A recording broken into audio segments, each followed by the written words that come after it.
नमस्कार, SBT news में आपका स्वागत है। पेश है 27 दिसंबर बुधवार शाम 7:15 बजे राजस्थान की बड़ी खबरें। प्रधानमंत्री नरेंद्र मोदी ने वीडियो कॉन्फ्रेंसिंग के जरिए विकसित भारत संकल्प यात्रा के लाभार्थियों के साथ संवाद कार्यक्रम में हिस्सा लिया। इस दौरान प्रधानमंत्री मोदी ने कहा कि विकसित भारत संकल्प यात्रा शुरू हुए अभी 50 दिन भी नहीं हुए और यह लाखों गांवों तक पहुंच चुकी है। ये एक रिकॉर्ड है। पिछले 10 वर्षों में कल्याणकारी योजनाओं के लाभार्थियों के जीवन में बदलाव, साहस, संतुष्टि और सपनों से भरी कहानी है। 10 करोड़ महिलाएं स्वयं सहायता समूहों से जुड़ी हुई है। उन्हें बैंकों द्वारा 7.5 लाख करोड़ रुपए दिए गए।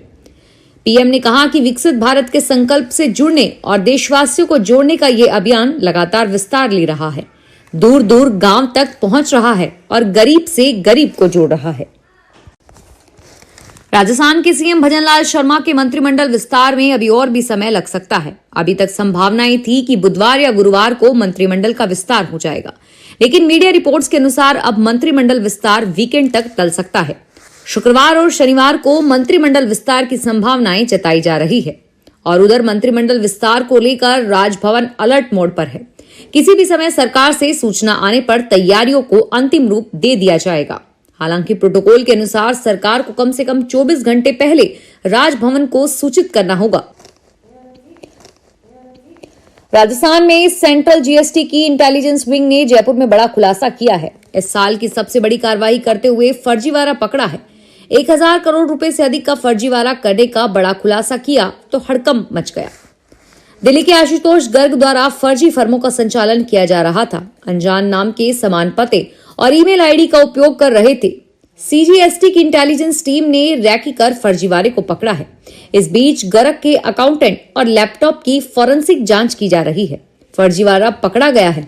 बता दें कि इन 300 फर्मों द्वारा फर्जी आईटीसी की राशि हस्तांतरित की गई थी। वस्तु और सेवाओं की आपूर्ति के बिना 1055 करोड़ का फर्जीवाड़ा पकड़ा गया। राजस्थान के जयपुर में इस कार्रवाई के बाद कर चोरी करने वालों में हड़कंप मचा हुआ है। राजस्थान के नए मुख्यमंत्री भजनलाल शर्मा के परिवार की गोवर्धन स्थित गिरिराज जी महाराज में गहरी आस्था है। राजस्थान के सीएम बनने के तुरंत बाद यह परिवार सपरिवार गिरिराज जी महाराज की शरण में पहुंचा। बता दें कि भजनलाल शर्मा का परिवार बीते एक दशक से गिरिराज जी की महाराज की दंडवत परिक्रमा करता आया है और इस बार खुद सीएम भजनलाल शर्मा व्यस्तता के चलते परिक्रमा में शामिल नहीं हो पाए। राजस्थान में लंबे समय से चले आ रहे पूर्वी राजस्थान नहर परियोजना को राष्ट्रीय परियोजना बनाने का काम शुरू हो रहा है। केंद्र सरकार ने इसके नए मॉडल पर काम कर रही है। इस मॉडल से ईआरसीपी को एक तरह से राष्ट्रीय परियोजना का दर्जा मिल जाएगा और 90% पैसा केंद्र सरकार का लगेगा।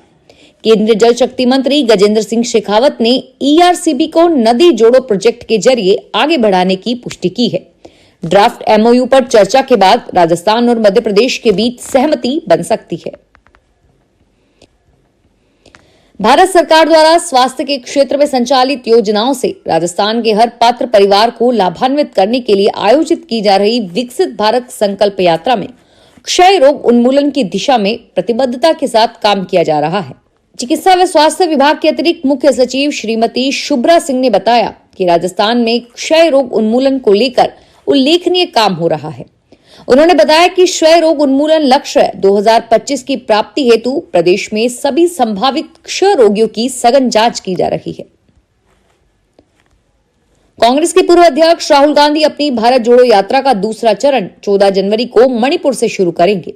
कांग्रेस संगठन महासचिव केसी वेणुगोपाल तथा पार्टी संचार विभाग के प्रभारी जयराम रमेश ने बुधवार को पार्टी मुख्यालय में आयोजित संवाददाता सम्मेलन में बताया कि श्री गांधी की पूर्व से पश्चिम की तरफ होने वाली इस यात्रा का नाम भारत न्याय यात्रा होगा।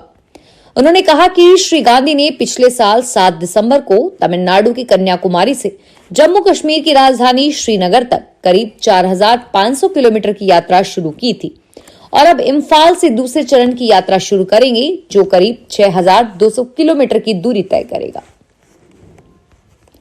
कोटा में नए साल के स्वागत के दौरान कोचिंग एरिया में स्टूडेंट्स की तरफ से कई आयोजन किए जाते हैं, लेकिन इस दौरान कई बार झगड़े समेत कई घटनाएं हो जाती है।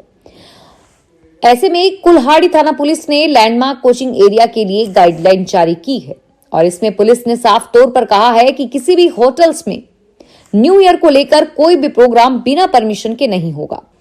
अगर ऐसा होता है तो हॉस्टल संचालक और आयोजनकर्ता के खिलाफ कार्रवाई की जाएगी। लंदन से अमृतसर की फ्लाइट डाइवर्ट हुई। डाइवर्ट होकर जयपुर एयरपोर्ट पर फ्लाइट लैंड हुई। एयर इंडिया की फ्लाइट AI 170 डाइवर्ट हुई। अमृतसर एयरपोर्ट पर कोहरे के चलते यह लैंड नहीं हो पाई और कुल आज 5 फ्लाइट्स डाइवर्ट होकर जयपुर पहुंची हैं। Rajasthan high court justice doctor Pushpendra Singh Bhati व जस्टिस राजेंद्र प्रकाश सोनी की खंडपीठ ने किसान ऋण माफी योजना को लेकर पूर्व के आदेश की पालना में शपथ पत्र प्रस्तुत करने का अंतिम अवसर दिया है। कोर्ट ने कहा कि 5 फरवरी 2024 को अगली सुनवाई पर अनुपालना नहीं होने पर प्रमुख सचिव सहकारिता विभाग राजस्थान सरकार व्यक्तिगत रूप से हाजिर होकर स्पष्टीकरण पेश करेंगे। 3 नवंबर को सरकार को शपथ पत्र पेश करने के निर्देश दिए थे, जिसमें वित्तीय वर्ष 2018-19 और 2019-20 के लिए कितनी सहकारी समितियों की ऑडिट करवाई गई और उसमें कितनी समितियों ने विसंगतियां हैं उसकी जानकारी देनी थी, लेकिन अभी तक शपथ पत्र पेश नहीं किया। सीकर के पंडित दीनदयाल उपाध्याय शेखावटी यूनिवर्सिटी में फीस बढ़ोतरी के विरोध में छात्र संगठन SFI के स्टूडेंट्स ने विरोध जताया। कुलपति और रजिस्ट्रार के नहीं मिलने पर उन्होंने कुलपति के आवास के बाहर ज्ञापन चस्पा कर दिया।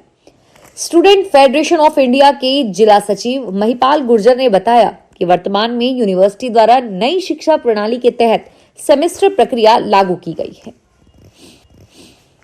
अखिल भारतीय साहित्य परिषद की बांसवाड़ा इकाई ने राजस्थान के मुख्यमंत्री के सामने मांग रखी है कि आगामी 22 जनवरी को अयोध्या में रामलला की मूर्ति प्राण प्रतिष्ठा का भव्य आयोजन होने जा रहा है। 500 सालों के लंबे संघर्ष के बाद यह अवसर आ रहा है और ऐसे में भारत का हर नागरिक इस अभूतपूर्व क्षण का साक्षी बनना चाहता है। सभी की इच्छा को ध्यान में रखते हुए इस दिन सार्वजनिक अवकाश घोषित किया जाना चाहिए। परिषद ने कलेक्टर के माध्यम से मुख्यमंत्री तक अपनी बात रखी। नागौर जिले के खजवाना, कुचेरा, मुंडवा सहित कई क्षेत्रों में उगाई जाने वाली नागौरी पान मेथी देश विदेश के होटलों तक अपनी महक बिखेर रही है, लेकिन GI टैग को तरस रही है।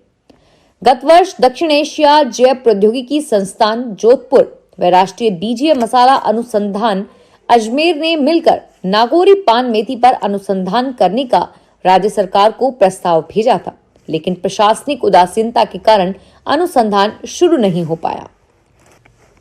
झुंझुनू जिले में इस बार चारों तरफ सरसों की फसल लहलहा रही है। पाला नहीं पड़ने और एक माविट हो जाए तो इस बार बम्पर फसल होगी। अनुमान इतना है कि पिछले 5 वर्ष में ऐसी सरसों नहीं हुई। जिले में पिछले बार 157 मैट्रिक टन सरसों हुई थी। मौसम ने साथ दिया तो इस बार सरसों किसानों की तकदीर बदल देगी। चारों तरफ हरियाली व हरियाली के बीच पीले रंग के खिले फूल, ऐसे में लग रहा है जैसे धरती ने पीली चुनरी ओढ़ रखी है। नए साल के आगमन से पहले अलवर के सरसरिका में टाइगर को देख टूरिस्ट गदगद हैं। यहाँ रोजाना 700 से 800 टूरिस्ट पहुंच रहे हैं। सब जगह पर टाइगर के दीदार हो जाते हैं और अब तो अलवर शहर की सीमा से लगे जंगल में टाइगर खूब देखा जाता है। 2 दिन पहले बाला किला रोड पर टाइगर दिखा था और 1 दिन पहले कौर एरिया के पास टाइगर ST21 की साइटिंग हुई और यहाँ टाइगर टूरिस्ट की जिप्सियों के बीच से निकला। फिलहाल इस बुलेटिन में इतना ही और फिर हाजिर होंगे तमाम बड़ी खबरों के साथ।